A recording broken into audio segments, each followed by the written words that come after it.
Hey guys, and welcome to the studio. So today we're going to be taking a look at a small painting I just finished up called Base 7. Let's see how I painted it. Most of the pieces I create are part of my personal project, Vigilant Lioness, and there's no client or anything like that. It's just I have a vision and I want to create this piece or whatever it may be, and I do. This piece is a bit different in that it's actually a commissioned sketch for a local guy to the Indianapolis area. He's collecting local artists in his sketchbook and wanted me to be a part of his project. Um, so I was very happy to accept that. What was kind of cool was that unlike most commissions where somebody has you doing, their project, he said, "Oh, I want you to create whatever piece you want," basically. So although this was a commission, I still got to have it be a part of Vigilant Lioness, which I thought was really cool. And because of that, because I was super excited about it, I decided, I don't want to just do a sketch that's a drawing. Let's do a painted sketch. So I took a piece of cardstock, and it was like I think 8.5 by 11, and I gessoed it. And the reason for that, you do not want to put oil paint onto ungessoed paper or ungessoed canvas or unprimed. Rather, it doesn't necessarily have to be what we call gesso. Contemporary gesso is actually basically like a kind of acrylic paint, whereas traditional gesso back in like Renaissance time or a little bit later was a quite different substance. But that's really getting off track a little bit. Basically, you want to prime it because paint will eat through an unprimed material. So in this case, I used acrylic gesso. Anyway, I primed an 8.5 by 11 piece of printer paper or cardstock, and then I cut it down, I think, to 5 by 8, thereabouts, a little bit smaller. This was a commission for what was supposed to be a sketch, like a sketch drawing in a sketchbook. So the pay was not like super huge or anything like that. So I really had to create a project that was mindful of the time I would spend creating it because although it's a piece for Vigilant Lioness and something I was really excited to do, I still had to be mindful of how much time I was spending on it relative to the amount of pay it was bringing in. So, if you're an artist out there working on your own projects or freelance or anything like that, that's something to be mindful of is, I kind of break things down to like an hourly rate where I think about, okay, if a project's paying $300, how, not that that's how much this was, that was just an example number, but, if it's paying $300 and I know it's going to take 10 hours, how much is that actually working out to hourly or something like that? And, my day job brings in, I think, about 15. So I usually want to be making at least as much as at my day job. Now, a lot of times that doesn't happen. Like in this case, I got super into it and spent a little bit longer than I probably should have and all that. But, it's fine. It's a fun project to work on. All that to say, though, because I knew how much he was paying for the project, I calibrated the scale of the work to match that. So this is a smaller painting, and the good thing about working small. Oh, sorry, I don't know if you can hear that. My dog is barking at somebody.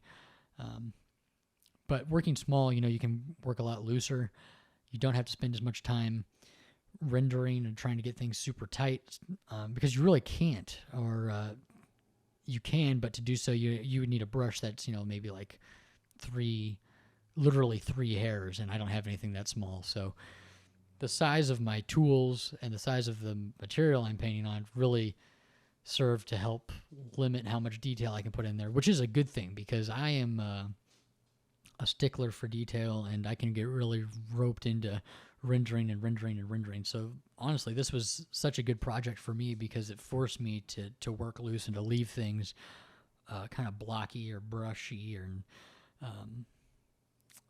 like, does it look good from a distance? Yes. Okay, leave it. You don't need to go back in and, render it for 6 hours to get it perfectly smooth because it's just not necessary.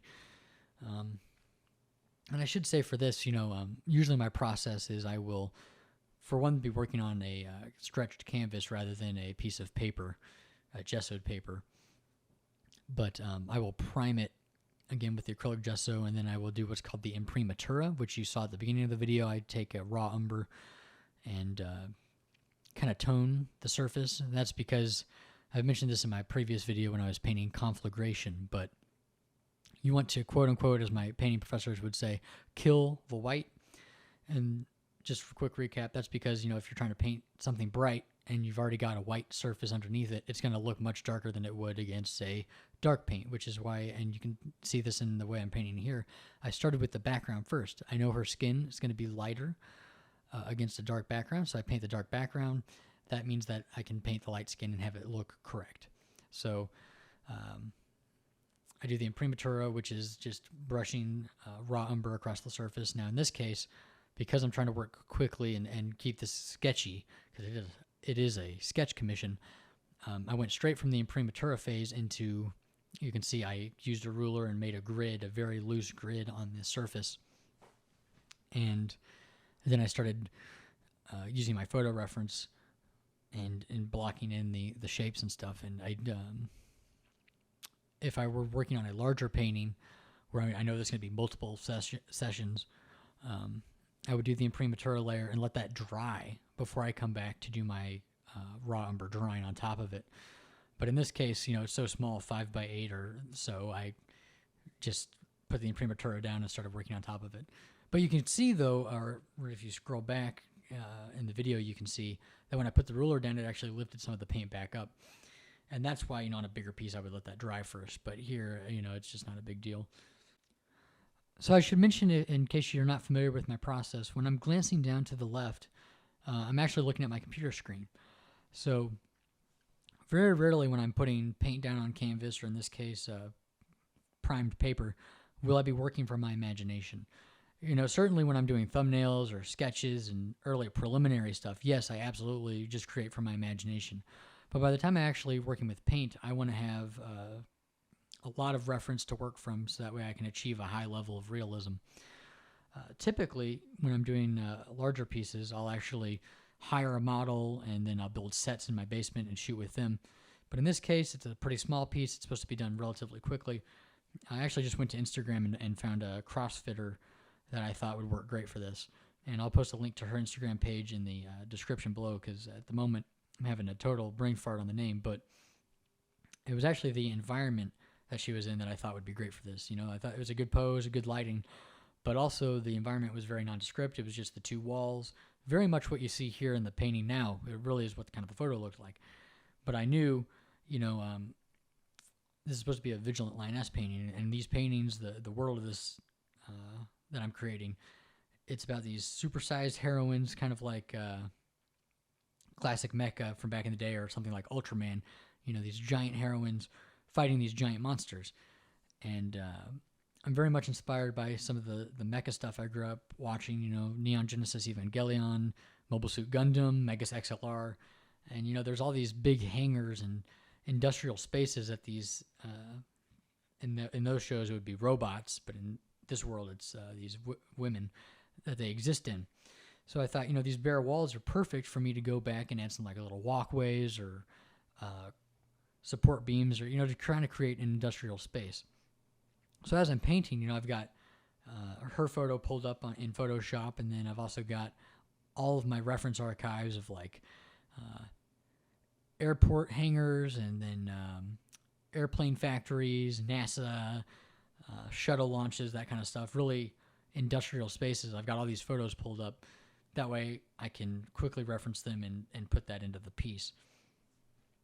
I think it's really important, if you're trying to create something that looks realistic, to work from reference. Trying to just produce something from your imagination, fully formed, and reproduce it three-dimensionally, very convincingly, is so difficult. And, there's a few guys that can do it. I've mentioned before, Kim Jung-ji, I believe I'm pronouncing it correctly, but if not, I'm sorry. That's Kim, Kim, Jung, space Gi. He's I think, South Korean illustrator. He's freaking phenomenal. He just will start with a blank page and draw in front of everybody, purely from imagination. I'm not that good. I need photos to work from. And I think if you're trying to learn how to create stuff, how to create art, I would probably work from reference. Two, I imagine, he says he doesn't work from reference now, but he's constantly looking at things in his environment in real life and committing them to memory. I think having something real to work from is so important. And one of the great stumbling blocks for young artists, or maybe not young artists, but new artists, you see online all the time, here's my 30-minute speed paint, no ref. And I think that creates a false expectation for other artists, that you need to be able to create purely from your mind without any kind of source material. And, that's just BS or nonsense, really. Tons of great artists work from reference, and really, as James Gurney or Greg Manchester, some of those guys have said, whatever you need to get the image created is what you need to get the image created. So for me, that's reference and models that I make. I build cityscapes in my basement out of cardboard, or create monsters out of clay. Whatever you need to do to get the painting is what you need to do. So I know I've kind of gone off on a little tangent / tirade here, but yeah, don't ever be ashamed to use reference. As long as you're not copying somebody else's work one-to-one, directly. I definitely wouldn't recommend that unless you're doing a master study. I wouldn't look at somebody else's painting and go, I'm going to copy the way he does eyeballs or whatever, or anything like that. But as long as you're processing the reference through your own artistic voice, then I think you're golden. And yeah, use reference. So here you can see, getting back on the topic of painting, I am starting to create this kind of hangar environment. I wanted to sell her scale, create the sense of immense scale without creating a lot of other objects in the environment that I knew were going to require a lot of rendering. I briefly toyed around with the idea of doing a cityscape when I was sketching this out. And that was in my sketchbook, doing a very small thumbnail, probably 1 inch by 1 inch, or like 2 inches.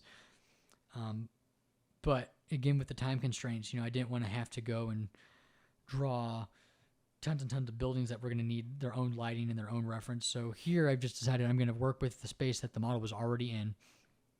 I'm just adding these little walkways, and they're tiny here in this video, but these tiny people that are just these white dots, and they really help convey that she's super huge and powerful. And then at the end there, you can see I pulled the tape off, leaving a relatively nice white border around the piece. Some of the initial imprimatura part where I was using the raw umber wash to tone the paper, that kind of bled through a little bit, but that's okay, because it's kind of part of the charm of the material, is leaving evidence of its use. Then I signed my name in ink on this one, because man, trying to write my name super tiny with the brushes I had would have been just a real pain, and I would have had to go back in and wipe it out and then repaint to fix the area. So I wasn't going to hassle with that. I would just sign my name in ink on the white border below. But yeah, this is the piece, and he was really happy with it, which I was, it's anytime you're commissioned to create art for somebody else, that's exactly what you want, is for them to be happy with the end result. And yeah, just a fun commission. I hope you guys found this informative, and as always, a huge thank you to my patrons over on Patreon. If you like the work that I create and want to help me create more of it, consider joining the community over there. There's a couple different tiers, and you get early access to all my new work a week in advance, even at the lowest tier. So if you like what I do, consider supporting me there. Thank you so much, and I'll see you in the next video. Have a fantastic day. All right. Bye-bye.